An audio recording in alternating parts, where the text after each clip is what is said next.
Okay, I'm gonna record this video and then I'm gonna pray about it before I release it. And y'all can go ahead and ignore this loud music playing in the background. My neighbor is I think a very traumatized and mentally disturbed individual. So she needs like hour of like full blasted music for like hours every single morning, starting at 7 a.m. So 7 a.m. she blasts music for hours. Yeah, so anyways, this is a message from my masculines, okay? This music, by the way, is extremely distracting. I'm trying my hardest to stay focused though, so I'm gonna just pull on the energy of the Most High and hopefully we get through this, okay? So ooh, wow, this is such a challenge with the music and all that.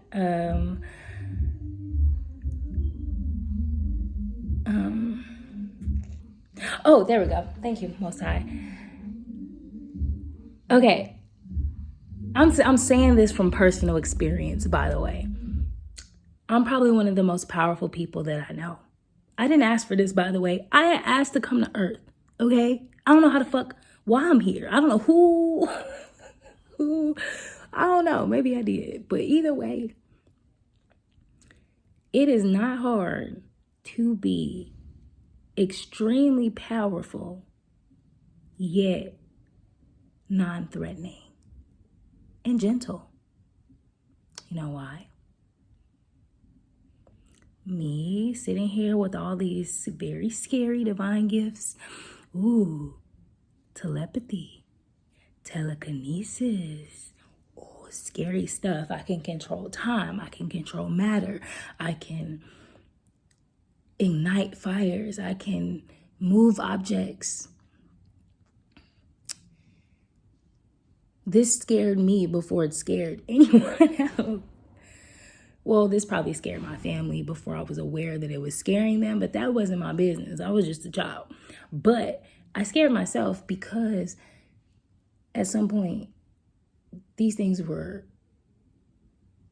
just too strong. Thank you, Most. Right when I was about to thank the Most High. So when I would get mad, when I would get angry, when I would get emotional, I couldn't control these gifts sometimes. Things would just happen. I'll give you one example, okay, that shouldn't get me into too much trouble for sharing. But one time, I was hanging out with this guy and some friends.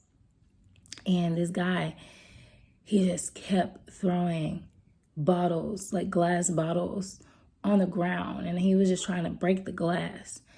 And at the time, at this specific time in life, I think I had witnessed this person litter a lot, or it was like a beautiful, that's what it was. Okay, we were hanging out outside of Second Home. If anybody knows, if anybody lives in LA, if anybody is a business person who is a serious business person, you may know about Second Home. It's a beautiful outdoor workspace that you need a subscription, okay? You need a membership. You need, you got to be signed up to go to this place. Long story short, this is a gorgeous, gorgeous workspace. Gorgeous. Lots of time, lots of money, lots of thought put into such a space with very specific intention. So me and these friends and this guy were hanging out on the side of Second Home, and they're just throwing trash, throwing this, throwing that. And it made me so angry because I'm just like, y'all are the fucking, like all the assumptions, all the negativity, you guys are that. This is a beautiful space. They give us access for free to this space because we know the owner, blah, blah, or the developer, whatever. How disrespectful is that? So I remember I'm sitting here thinking this, and it was unconscious. Like this whole time, everybody's talking, and I'm just zoned out thinking about like, I wish this nigga would stop throwing trash on the ground. So he's throwing the glass, right? As I'm sitting here thinking this, he throws the glass, and one very unnaturally, and this guy knows who I'm talking about. If you're watching, you know who you are, and you know you've seen this happen, and you know it was me because you know, okay? But one of the shards of glass, a very thick shard of glass, flew very unnaturally in the opposite direction that all the other glass flew, and it hit this boy in the back hard. It was like, bah! And he just looked surprised, like, oh. And somehow he looked at me and I look guilty as fuck. I'm just sitting there like, I was like, I didn't do that. He was like, I didn't say you did that. But he was like, now that I think about it, you low-key did it, didn't you? And it was so crazy. But I was just like, you know what? I ain't gonna lie, I think I did. And I'm sorry. And he was like, and this is a genuine conversation we're having. By this time, we're not joking. But he was just like, I think him or somebody else was just like, and this is kind of what made me a little sour and weak in my stomach. The first time I've ever felt this way, by the way. But one of the people looked at me and they believed me, which was the first time that somebody had believed me in front of my face.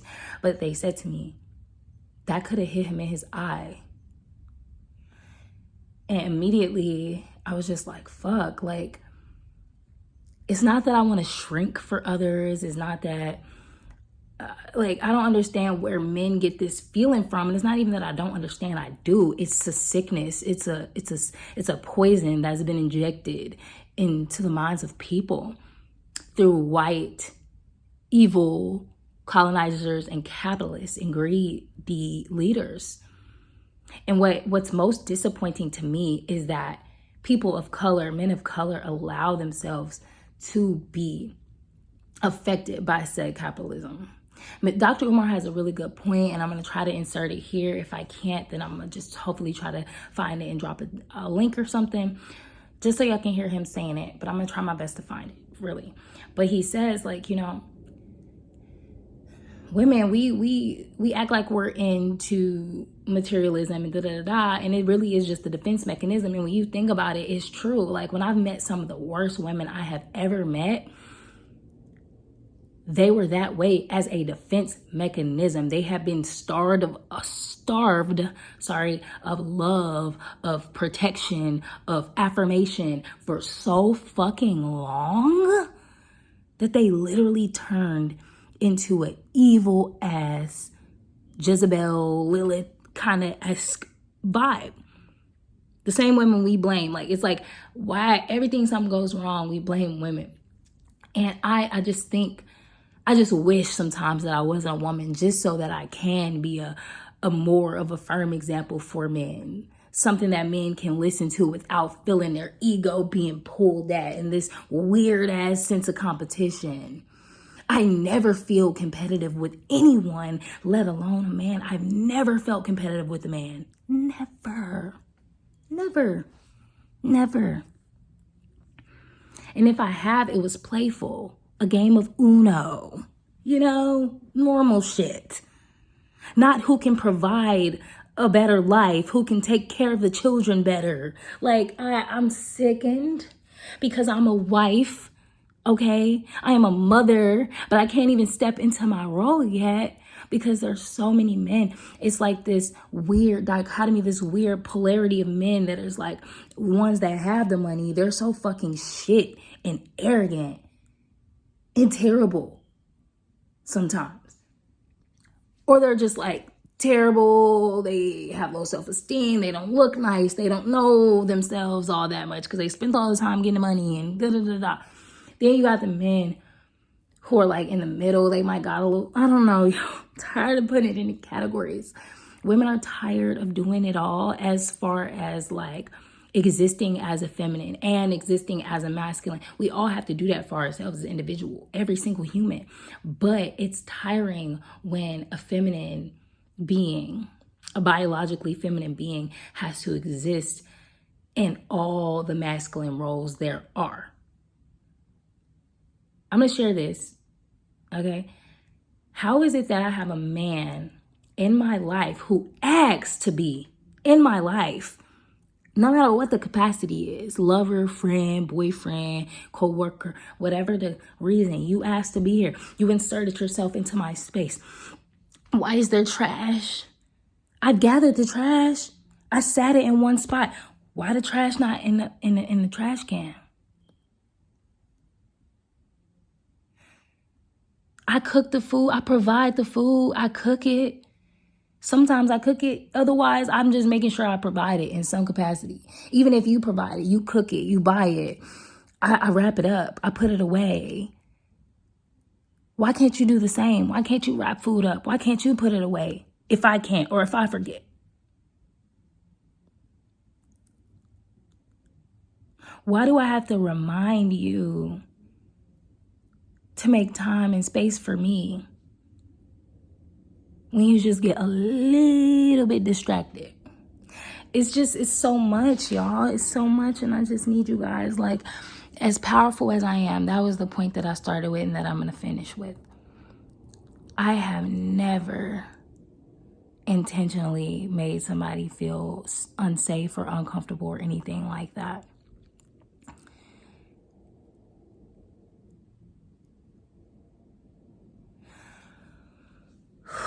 I don't know. I'm going to put this one in the archives.